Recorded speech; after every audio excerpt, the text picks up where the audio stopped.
Hello, everyone. You're listening to the Paradigm Shifts podcast with your host, Keisha Kruger. I'm an organization development practitioner and executive coach, working with leaders to create positive changes in the workplace using behavioral science. My personal mission? Share science-based tools and leadership insights from the field that you can use in the workplace and beyond. Considering we spend about 3/4 of our lifetime at work, there is incredible science and organizational psychology that can be used to rethink the way we work, lead, and ultimately live. Join me as I speak with thought leaders and business leaders in practice, unpacking lightbulb moments for paradigm shifts. Hello, everyone. On this week's episode, we are chatting about building trust on teams, but particularly in a virtual or a hybrid setting. Beth Harrelson is the one that joins us to chat with us about this topic, and she's the principal of Beth Harrelson Consulting, LLC, a human resources consulting and executive coaching firm. And she has focused experience in transforming individuals and leadership teams to achieve superior strategic business results. Her consulting firm has partnered with organizations ranging from Fortune 100 companies all the way to nonprofits.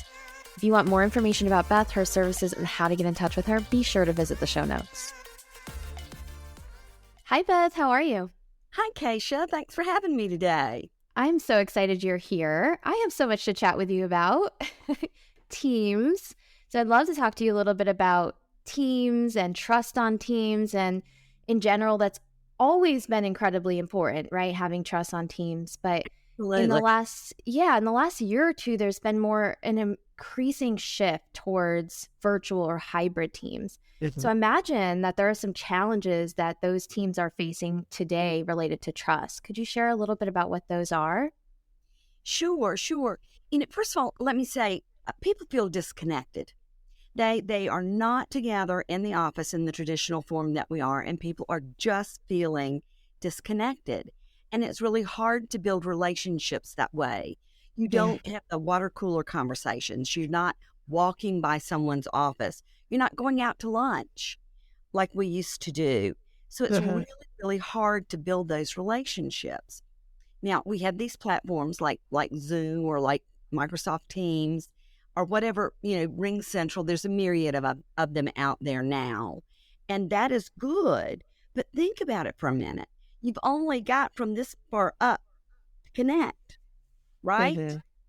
So we can't physically see the whole person. And it reminded me of a study that Deloitte did several years ago that said 14% of how we communicate is through words. Think about that a minute. Only 14%. So think about how much we're missing. Wow. When we can't see people. And so we're on these Zooms. You can only see from here up. And sometimes people sit there like lumps. And there's no language at all. And no expression. And it's really hard to read them, right? And heaven forbid the people who don't even put their screen on. Talk about not connecting. So there's that going on. So, how can we build trust in this environment? We have to be intentional about it. And what I would venture to say is the onus is and responsibility is more on leadership skills than it has ever been. Leaders have to be really, really intentional about how they interact with their teams and how they set the stage for building that trust. And the leader has to keep a finger on the pulse of whether it's actually the team is in sync or it's not. So leadership skills have become increasingly important in this hybrid environment. Mm-hmm. You said 14% of communication is just through words. What's the rest of the communication then? Is it body language? It's body language. It's the eye contact.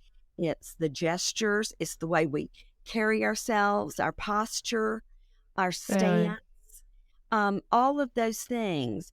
Keisha, if you think about someone who's walked in a room and you can just tell they're angry, right?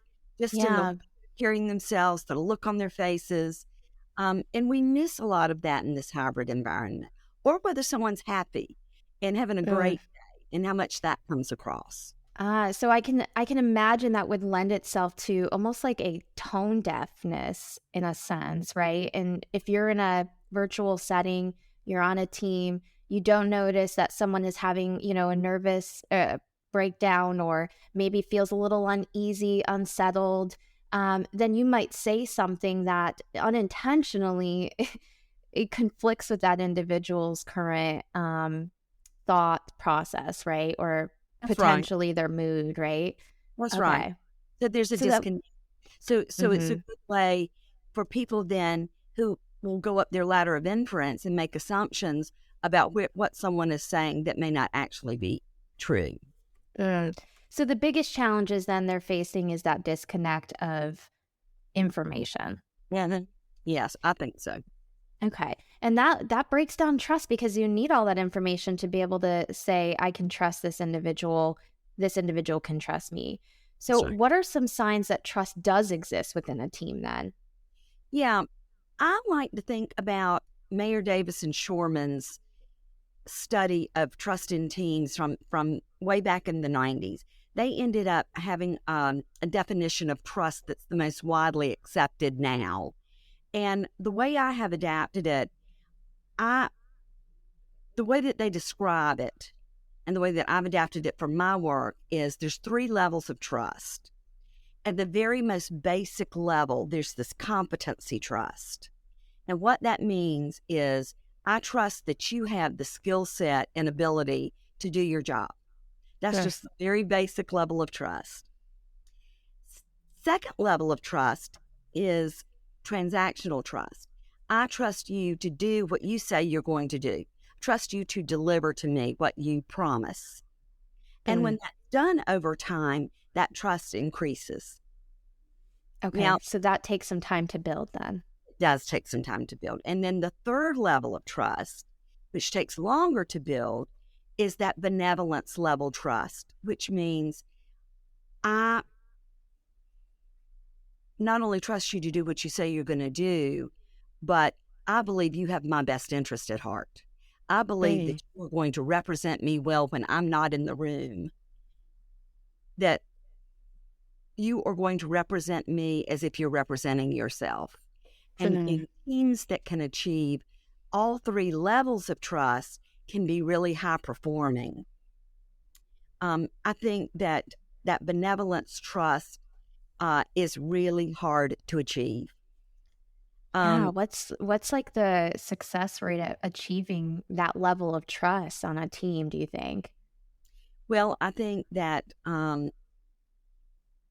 most teams have to be really, really good at it, at focusing on it, and making those team charters or working agreements and then practicing them, right? And so I would tell you that where teams get stuck, and I think this hybrid environment has lent itself to it, is they get stuck at that competency or transactional trust. Oh, And wow. communication may break down, and so it's harder for teams to achieve it. So that, again, the onus is on the leader to be able to continue to foster and champion it. So the signs that trust doesn't exist, if we're thinking about that, are Mhm. um, A, there's no intentionality of the leader to want to try to build it. And I think a best practice for hybrid teams is to come together in person at some regular cadence, whether Uh, that's, I think the best would be at least quarterly, but Okay. I have some clients that are doing it twice a year and some that are doing it once a year. But And when this they is in person, right? in person, yes, Okay. then do some focused team building activities to build that basis of relationship. And And I think that's where that you get really intentional, right? Because you can say, we're really focused on XYZ of our team charter, a working agreement, integrating that into this team building activity. I think that's really important for building it. And then also, then carry some of that learning back to those hybrid teams, the meetings, right? And so when you're having your virtual team meetings, plan for an hour, but plan for 10 minutes of the hour to be focused on connecting team members. And you can have fun icebreaker questions, or you can just do check-ins of, what's important, what's going on in your family, what are you doing for the holidays, what do you, what's one important thing that's going on in your life outside of work that you can share with the group, and make some intentional time to share, and then run a really efficient meeting the rest of the 50 minutes, right? And I know that's easier said than done, right? Because we're all short of time. That's the one thing that doesn't seem to be enough of. So the intentionality is important on the leader's part. Yeah, so I like those 3 best practices: meet in person quarterly, be intentional about focusing on team building activities, and then if you bring it back to virtual space, make sure that you are connecting for at least 10 minutes on, checking in, right? How are we doing? And not missing out on the human experience, the human side of Right. sometimes what could be forgotten on these virtual teams, right? Right. Right. And there's one more thing that I don't want us to skip over is Uh-huh. when we have new employees join the team, the onboarding process is critical. Yeah. And ensuring that not only are we communicating well about the mission, what the team does, what the team's function is, but connecting the new person to each member of the group. So I would recommend as a best practice when a new employee joins, if it is in a virtual environment, to ensure that one-on-one meetings is set up with the new employee with each person on the team in order to begin to build that rapport and relationship. Mm. No, that's fantastic. Can we go back to the 3 levels of trust? I have a question around the competency of trust. Yeah. So you said with transactional, that takes time to build. So does the competency of trust take time to build, or is it something you just observe and you're like intuitively you say, yeah, I trust this person can do with this job, let's say? So generally when a new person comes on board, right, and we see their resume and they look like they have the credentials, people are more willing to say, their experience level would lend them to be successful in this role. So people are more likely to give the benefit of the doubt on that side. However, if a poor work quality product comes out, then that erodes that pretty quickly, doesn't it? Oh, that brings us to another question around maintaining trust, right? Because Mhm. trust can be, oh, you hear this all the time. It takes a long time to build trust, but in a very quick time frame, you can erode that trust. So when it comes to maintaining it, once that trust is built, what are just some ways that we can do that? Well, I think that um, certainly the leader needs to ensure that it is kept top of mind, right?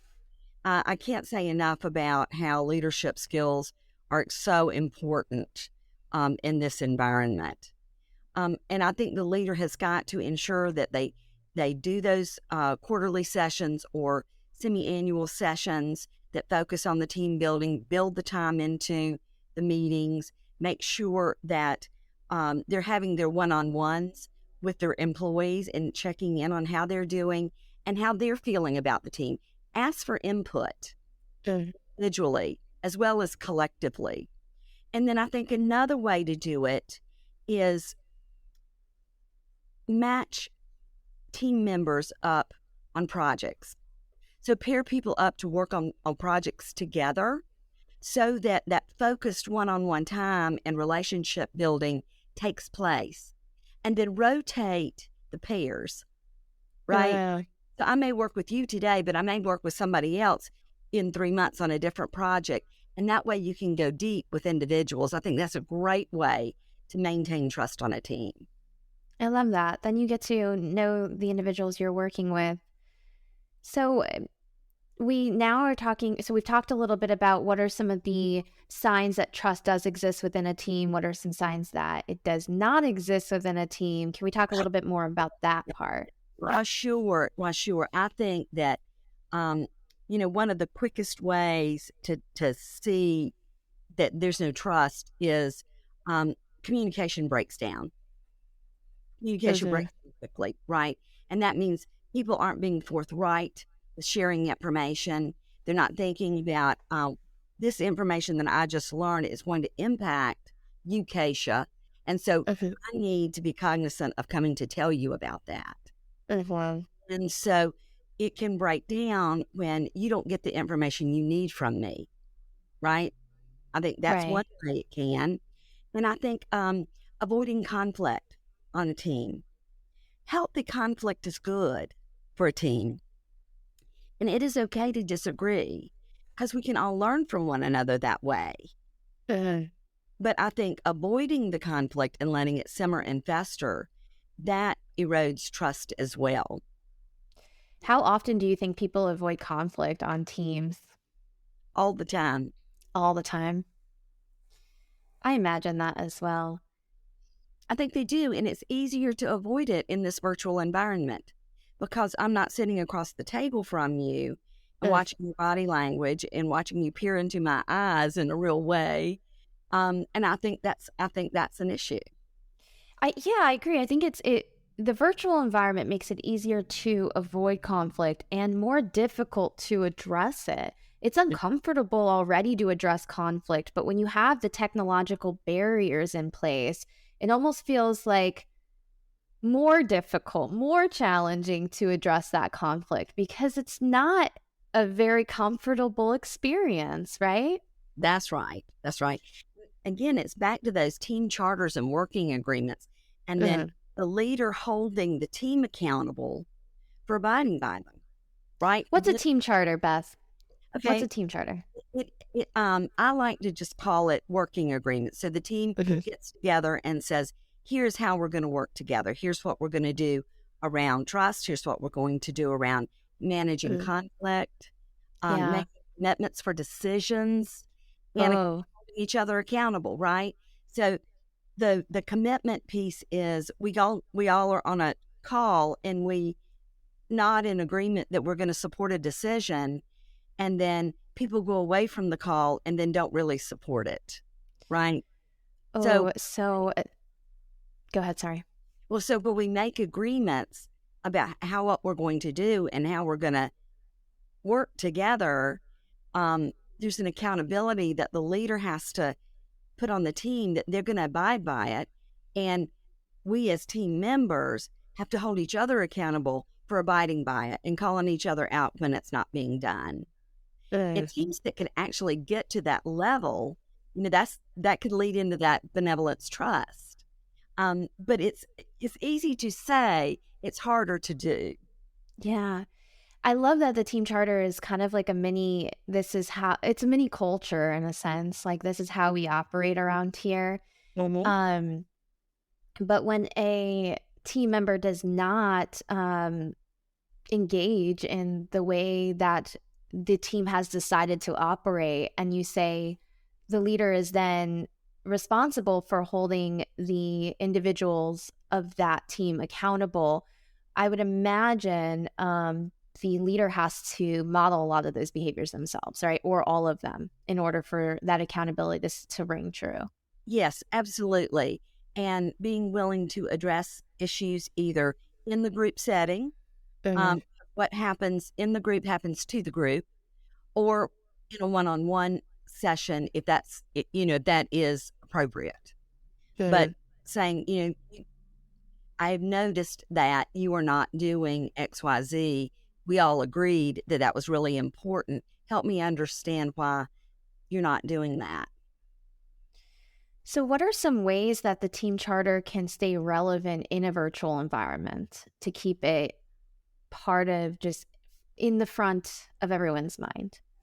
Well, one of the things that I think leaders could do is when they send out the agenda, send out Mhm. a copy of the team charter. Okay. and say, we're going to use these two documents for our session. And that way people have them either on their screen or they have printed a copy of it and they have it in front of them. And it Hmm. reminds them of the commitments and what they need to abide by. How often do you think we should update these team charters? After a year or two, they might become stale, right? And we've got new team members, so that changes the dynamics. Absolutely. I think that this is a fluid document, right? Because there are Sure. going to be things that happen in your business, in your company, that is going to cause you to maybe modify, right? So I think looking at it a couple of times a year is very appropriate.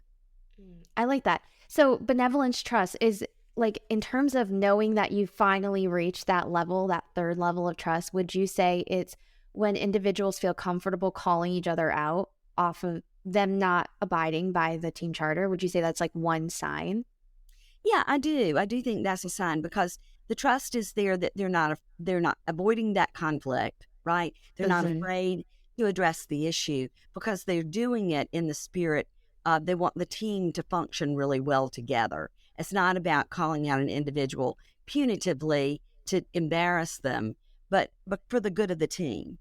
You and I have had this conversation about you doing some work with your capstone thesis on the trust within teams, virtual teams. Can you talk to me a little bit about that? How was that experience? What was your interest? Why did you gravitate towards that?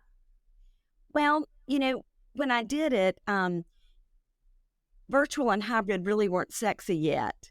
Yeah. They were just virtual teams were becoming a little more well known because global companies had to go to that model, right? So if I've got people all over the world, we have to somehow learn how to work together when we're not sitting together. So I got really kind of interested in that because I kept thinking about the global market was fascinating to me. So that is what attracted me to look into how to build trust on virtual teams. And does building trust on virtual teams create high performing teams? Right. And that's why I went in that direction. Little did I know that several years later, we would have this pandemic. And then all of a sudden, all the world would shift to that. Sure. So I feel like it was a great training ground for me to be able to help my clients navigate through some tough terrain. Oh, I'm sure you're using what you've discovered in your research all the time, at least really heavily in the past few years. Absolutely. And it's just been great experience to draw on, and all the research that we did, and I've kept, I've archived all my articles that I used, and I Yeah. refer back to them. I refer back to them all the time. Yeah. So is the biggest discovery was around like the levels of trust? And is that what you typically bring to the surface when you are working with leaders? Yes, I do, and I talk about high performing teams, what a high performing team looks like, Mm. and the foundation for a high performing team is trust. And so, if you can't achieve the trust level that you want, it is really hard to achieve the other levels to get to that high performing level.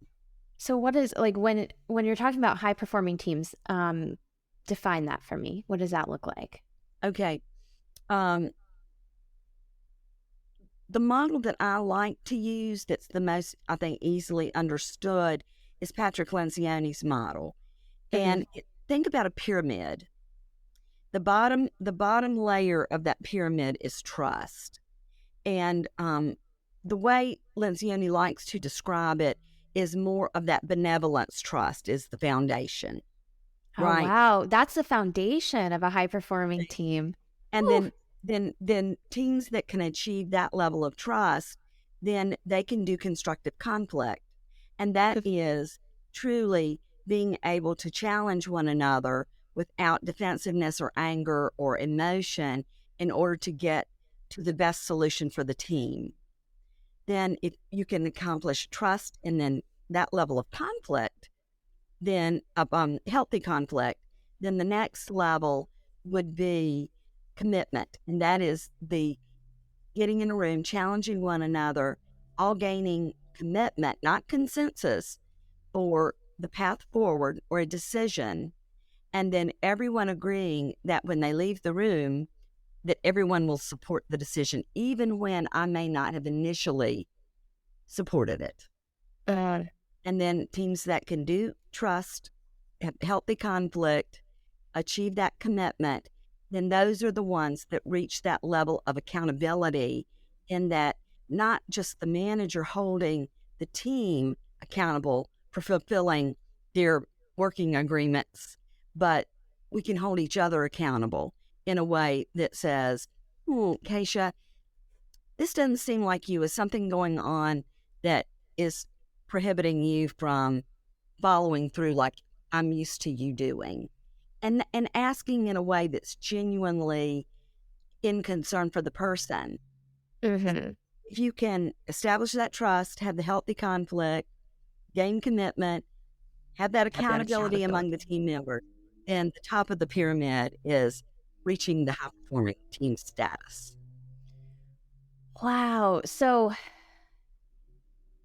sorry, I'm just thinking about how much trust needs to happen before we can even get to that baseline ability to, move up, right, within a high performing team, or to get to that level of a high performing team. It seems to me that we're talking a lot about teamwork, but there has to be some individual work that's going on as well within these teams, because especially in the constructive conflict, I have notes down here somewhere. When it comes to being able to call someone out without that defensiveness, being on the receiving end, that individual or those individuals need to have a level of self-awareness, emotional regulation, some high levels of emotional intelligence. So I imagine that the individuals have to do some work as well, not just within a team environment, but on themselves. Yeah, I think that's right. Self-awareness is where we all start. Really, I can only manage my behavior, right? And the changes that I can make for me. And the more that we can work on ourselves and know what our behaviors are and what drives them, the better we will be. And if we can get people to think in terms of team over self, for the good of the whole, not just for the good of me, then I think people, that's how you start thinking about being a high performing team. So helpful. All right. I have one last question for you as we kind of wrap up here. And that is, what is the most recent paradigm shift that you've experienced, whether it's related to this work that we're talking about or anything outside of that? Well, I do, I do think it's this work. Good. Because it changed so radically. We worked in the same sort of manner for a long time. And then in the last 2 years, it has been radical change in the way that we are focusing on our work. It would have never been acceptable for many jobs to be remote like they are today. And now all of a sudden it is. Is that? It's still hard to wrap our heads around it. And now the pendulum has swung. People don't want to go back. So how are CEOs really managing that? And some better than others, right? That's right. So Any tips for CEOs that are listening? I think managing their business in the best way that it can be is all I can really say. And giving people flexibility who need the flexibility, but also insisting that teams come together on some regular cadence to ensure that the company people stay engaged, the employees of the company stay engaged and don't get disconnected. I love that. I do think this has been the biggest paradigm shift I've seen on the work landscape ever. Yeah, and you dealt with it. You studied it, and then you saw it in real lifetime happen. And so I think that's so cool to hear from you. All of the insights that you've been able to gather and put into real time practice. So thank you so much for sharing that with us. In addition to the hybrid environment being the biggest paradigm shift, I think a shift has really increased a spotlight on leadership ability and skills.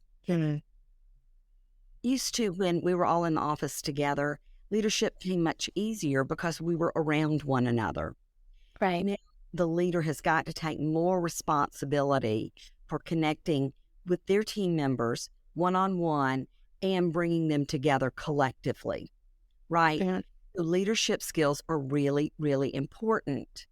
In the book, the five dysfunctions of a CEO, Yeah. there's a thought process that when people get to really senior executive positions, they say, "Oh, I'm hiring really high level people who are very experienced.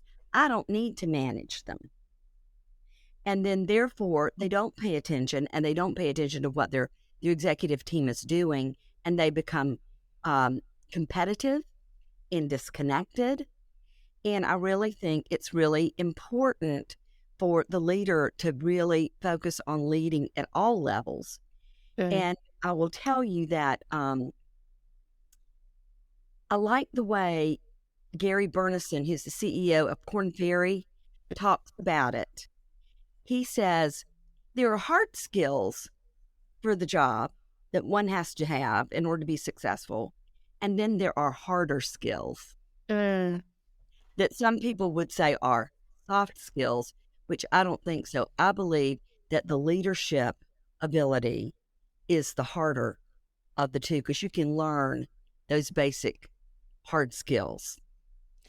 I love that. I mean, you did talk a lot about how leaders really are the individuals who kind of they're the glue of the team in a lot of ways. And I enjoy the hard versus harder, because I've chatted with someone else on a different episode about what are we going to call these soft skills, because they're not soft. We need a different name.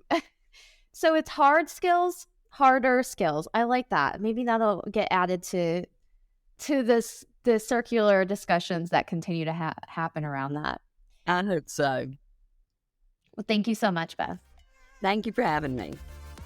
Thank you so much for tuning into this week's episode. If you enjoyed this conversation, don't forget to leave a review, rate, and subscribe wherever you're listening. If you know a business leader in practice or friend who you think would be interested in this episode, please consider sharing it with them. I am so grateful for your support. For more updates, you can follow us at Paradigm Shifts Podcast on Instagram. See you on the next episode.